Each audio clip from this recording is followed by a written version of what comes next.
Whoa, what happened here? Upon entering my house, I find furniture toppled over and belongings strewn about. Someone had ransacked the place. I have to call the police. I quickly reach out to the authorities and also call my part-time workplace to inform them that I won't be able to make it for my evening shift. I notify my in-laws to come over, and just to be safe, I send a WhatsApp message to my husband John, who's due back tomorrow after a long absence. Mary, are you all right? What's going on? Is everything okay? My in-laws arrive just as the police do.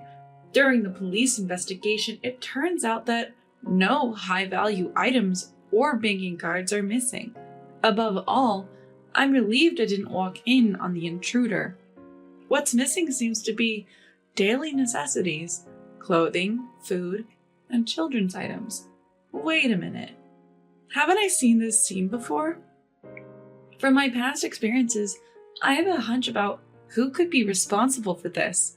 My name is Mary, a 27-year-old housewife. My husband John is 30 and currently on a work assignment away from home.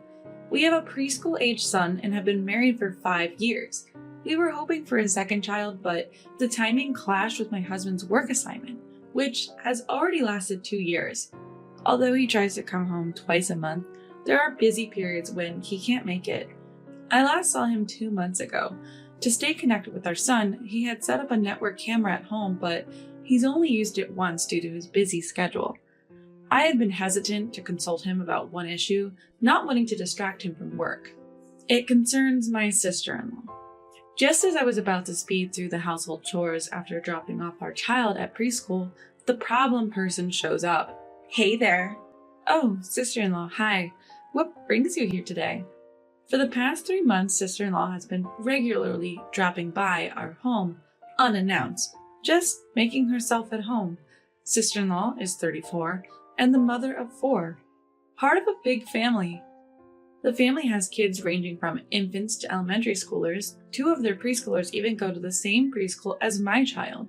My sister-in-law, or SIL for short, is a large woman with a blunt personality, for better or worse. Whether it's shopping or dining out, she always wears sweats.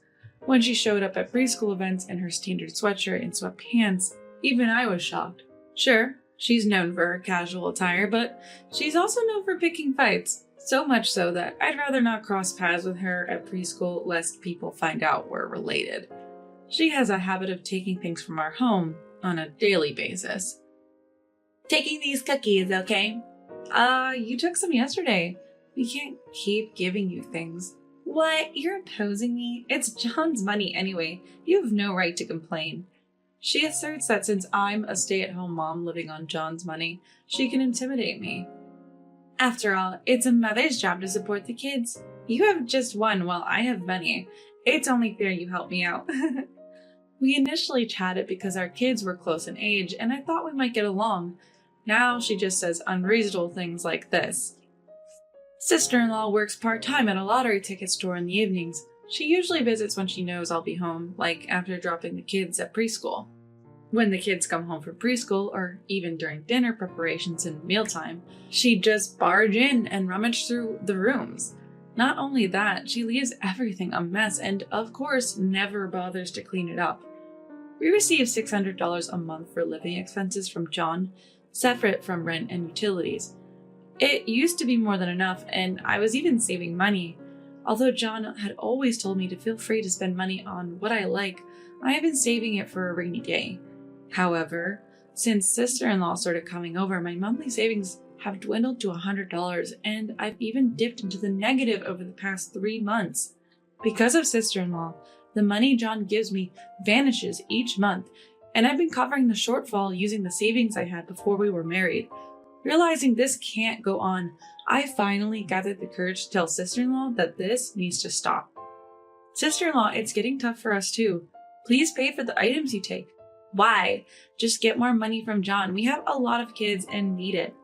You're costing us $200 a month just on household items. What? You're charging your own family? It was clear reason would not get through to her. I feared this situation could ruin our family, so I told John I'd like to work part-time. I didn't want to worry John, so I just said I wanted to boost our savings. The real challenge was what to do with our child, so I decided to consult his parents. Mother-in-law, I'm considering working part-time. Why? Aren't you getting money from John? Actually, sister-in-law takes a lot of household items, so we're running low on money. What? Really? But taking a few things isn't a big deal. No, it's just a few things. All right, I'll talk to her about it, so don't get so worked up. It seemed like mother-in-law was still oblivious to sister-in-law's wrongdoings, believing her daughter wouldn't do such a thing. From what John told me before, mother-in-law has never been mad at sister-in-law and spoils her rotten. I wasn't expecting much to begin with, but this was a tough nut to crack. My frustration with sister-in-law was escalating, and I couldn't hold back my anger any longer. Talking directly to her wasn't working, so I decided to hatch a plan. Soon after, I started a part-time job. I would work mornings, pick up my son from preschool, drop him off at John's parents' house, then work my part-time job until evening. This new routine helped me avoid sister-in-law, but it seemed to trigger a barrage of angry messages from her. Where are you? Where are the house keys? I know you're there. Open up. When will you be done? The frequency of her messages increased, showing her annoyance with my constant absence. Bring some tissues around in the evening. What time in the evening? Before my part-time job, so let's say 5 p.m. Oh, sorry, I'm working my part-time job until 6 p.m. You're deliberately avoiding me. No, I'm just working longer hours because we're short on money. So it's my fault we're short on money. Exchanging these lines, even sister-in-law's pettiness started to feel amusing on WhatsApp.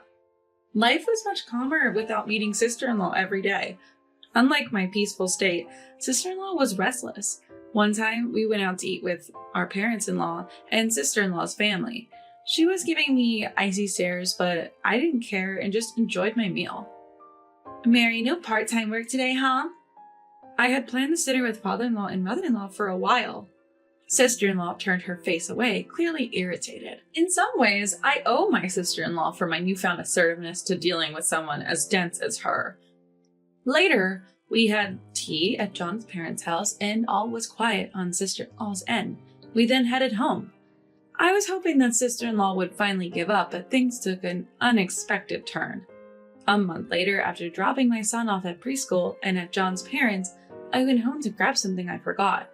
I was in a hurry because I didn't have much time before my part-time job started. What the? I came home to find furniture overturned and belongings scattered. I've got to call the police. I hurriedly called the police and informed my part-time job that I'd be taking the day off. I also informed my parents-in-law and asked them to come over and send a precautionary message to John, who was coming home tomorrow. Mary, are you all right? What happened? Is everything okay?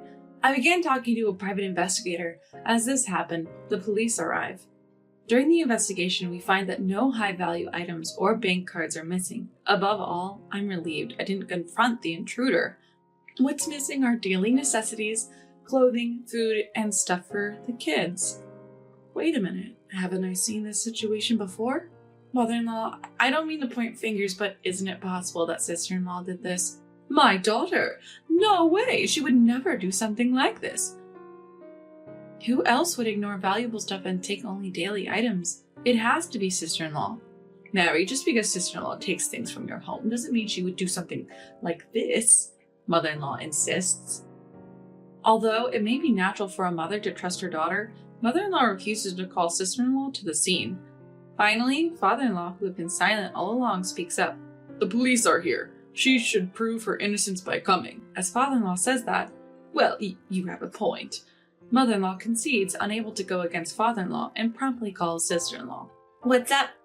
Sister-in-law enters with her child, freezes for a moment when she sees the police, but I don't miss it. Oh, why are the police here? Apparently, our house got ransacked and some things are missing. What got taken? Daily items, clothes, stuff like that.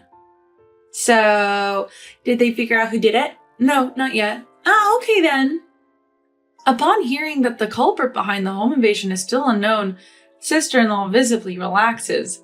Suspicious of sister-in-law's reaction, father-in-law starts to question her. Be honest, if you're caught on a neighbor's camera, you're the one who will be in trouble. It's not me.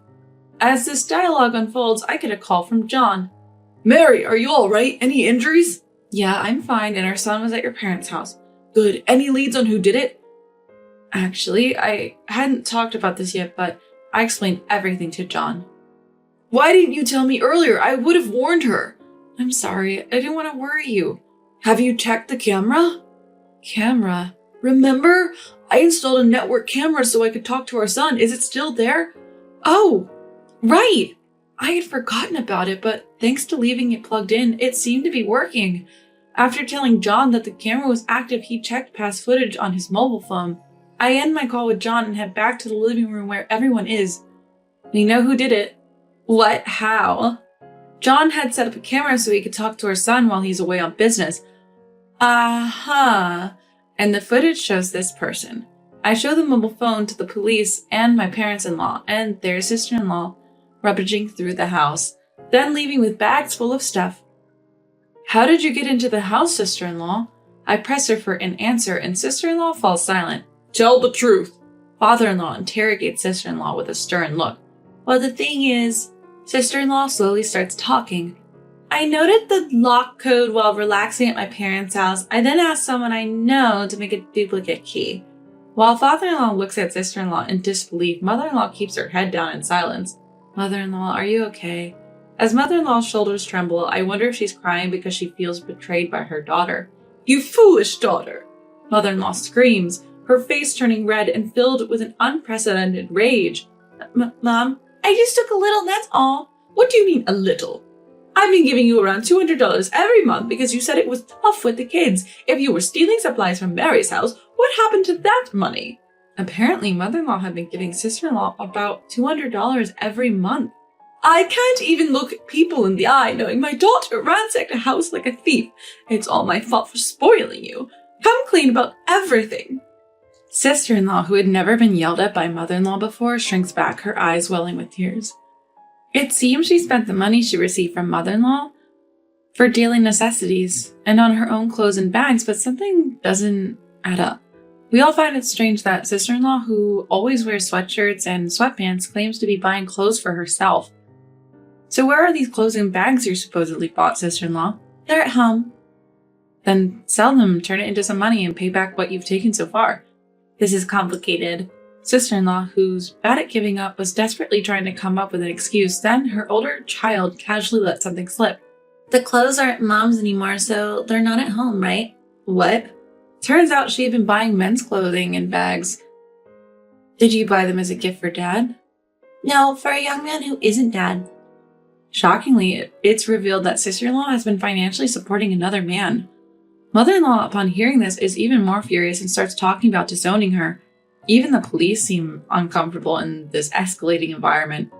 So what will happen with this situation? I think it would be better to settle this privately since it's a family matter. Yeah, what should we do? Father-in-law, seemingly stuck, turns to me.